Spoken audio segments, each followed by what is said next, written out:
The wind howled over the cold Scottish hills as the sun sank low, painting the sky in fire and blood, and in that fading light, Claire made a choice that would change everything. The final scene opens with a heavy silence.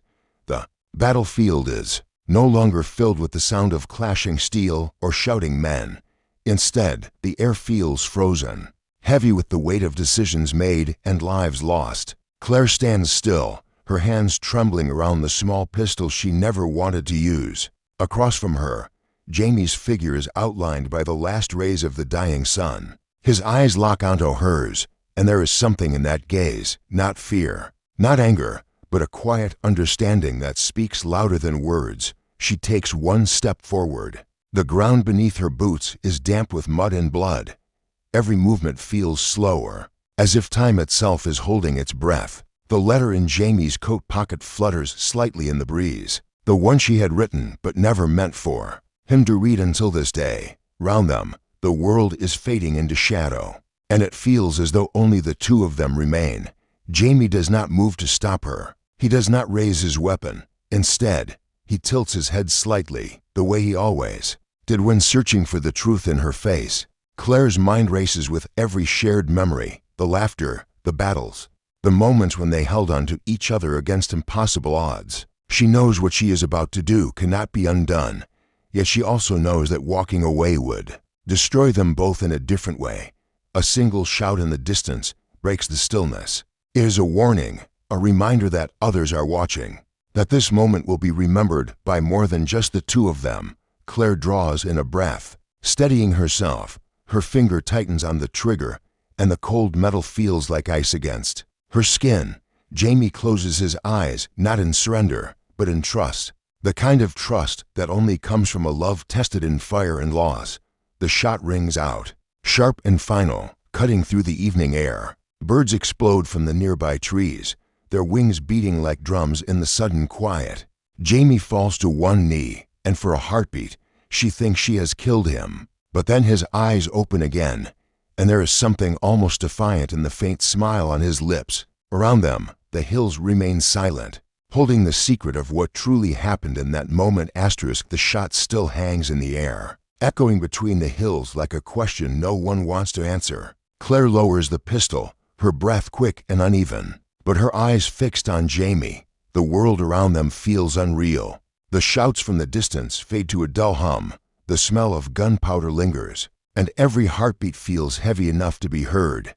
Jamie's hand touches his side where the bullet grazed him. His fingers come away red, yet his expression is not one of pain but of calm. It is the calm of a man who has already accepted the cost of this moment. His gaze drifts over Claire's face, and she sees no blame there. Instead, there is a kind of relief, as if she has freed him from a fate worse than this wound. She wants to speak, to explain why she did it, but her throat closes. The words would sound small compared to the truth that passes between them without sound. Jamie takes a slow step toward her. The crunch of his boots on the rocky soil feels louder than the gunshot. His shadow stretches over her, taller now in the fading light, carrying the weight of every decision they have made together. He places a hand on her shoulder. It is not a grip to hold her in place, but a touch to steady her shaking frame. His voice is low, so low that the wind almost steals it away, yet she hears it clearly. He tells her she has done what needed to be done.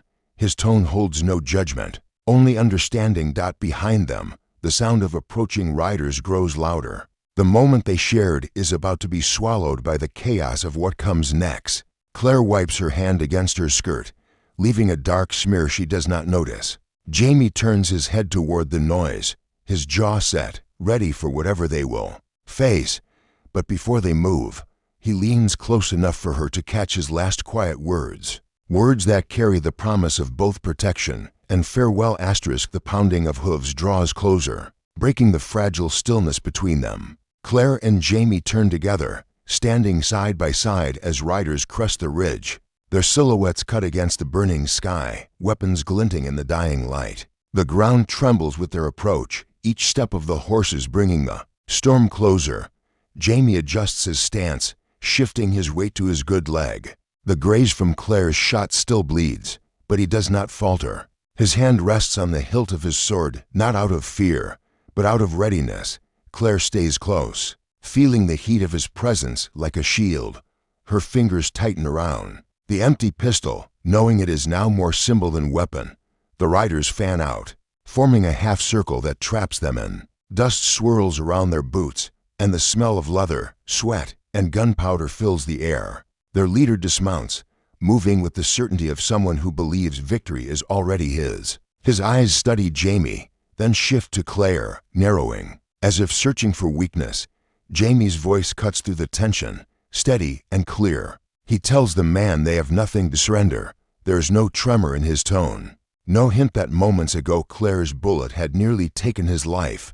The leader smirks, taking a slow step forward, but he does not draw his weapon. Instead, he gestures toward the hill behind them, and Claire's stomach tightens.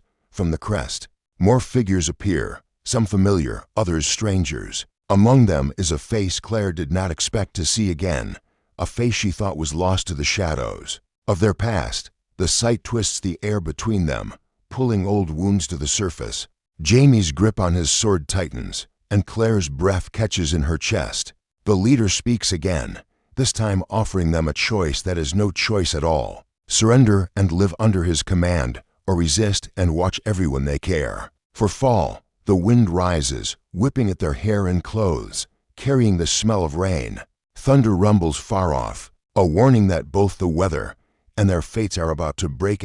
Rain begins to fall, slow at first, then harder, drumming against the earth and mixing with the dust at their feet. The riders shift in their saddles, uneasy under the growing storm. Claire feels the cold drops soak through her hair and clothes, but she keeps her eyes on Jamie. He stands tall, shoulders squared, every line of his body speaking defiance. The leader takes another step forward, his boots sinking slightly into the softening ground. His voice is louder now, trying to cut through the sound of the rain, but the words carry something else, uncertainty. Jamie notices it too, and the corner of his mouth lifts into the faintest of smiles.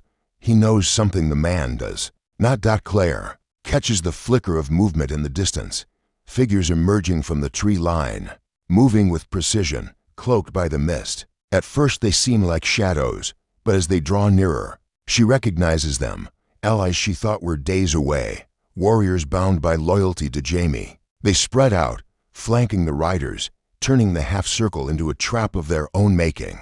The leader's smirk falters.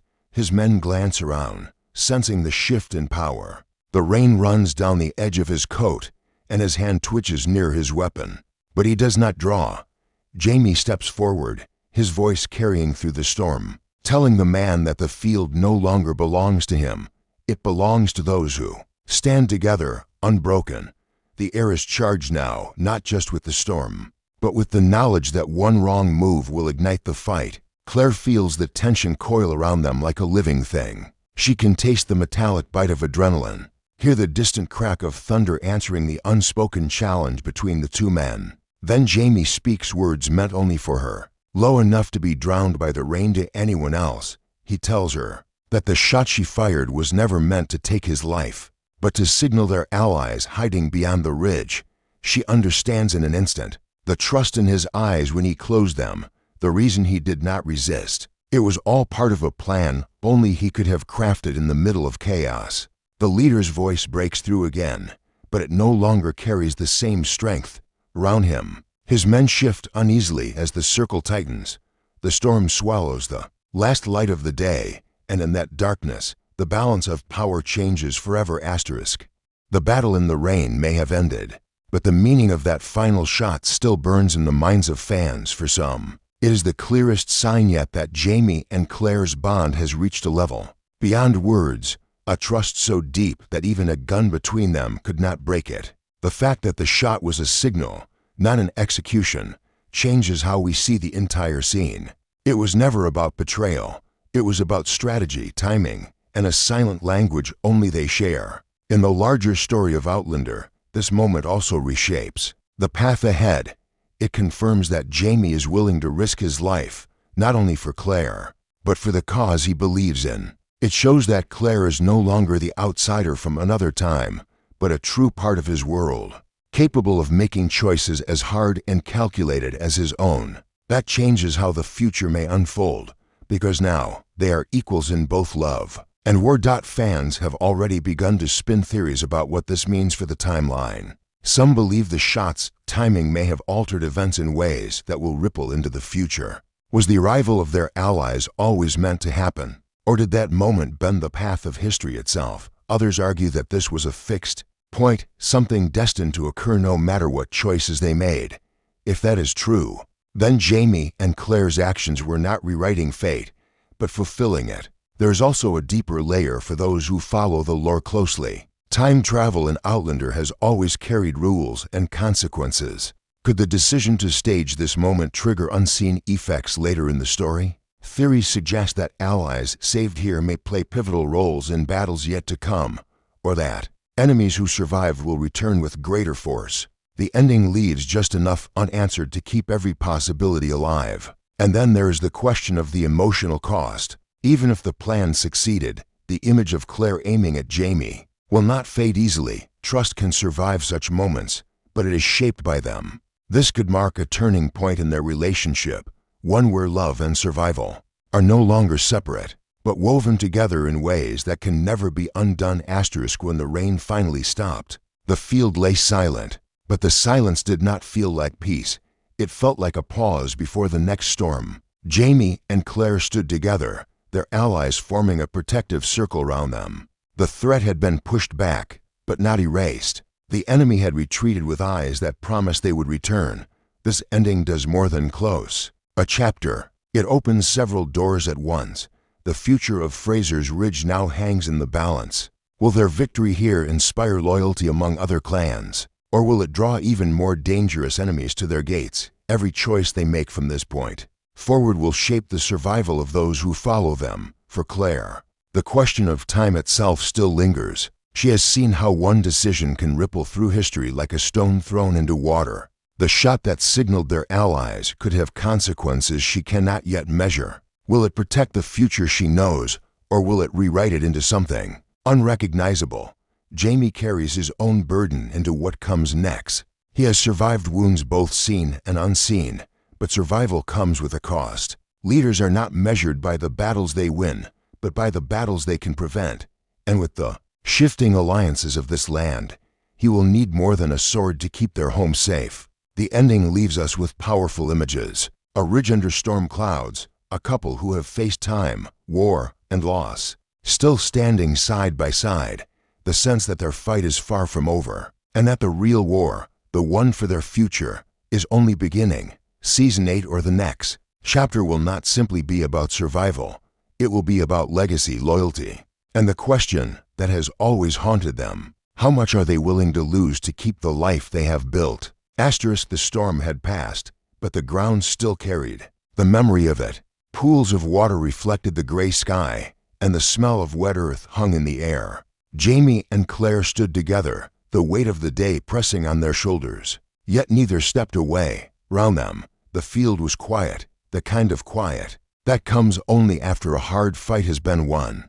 They did not speak much as they walked back toward the ridge. The bond between them did not need words to be felt. Every step reminded them of what they had faced and what they had risked for each other. The shot that had echoed through the hills would be remembered by their allies and feared by their enemies, but for them, it would always mean something more. It was a moment of trust, a promise kept under fire.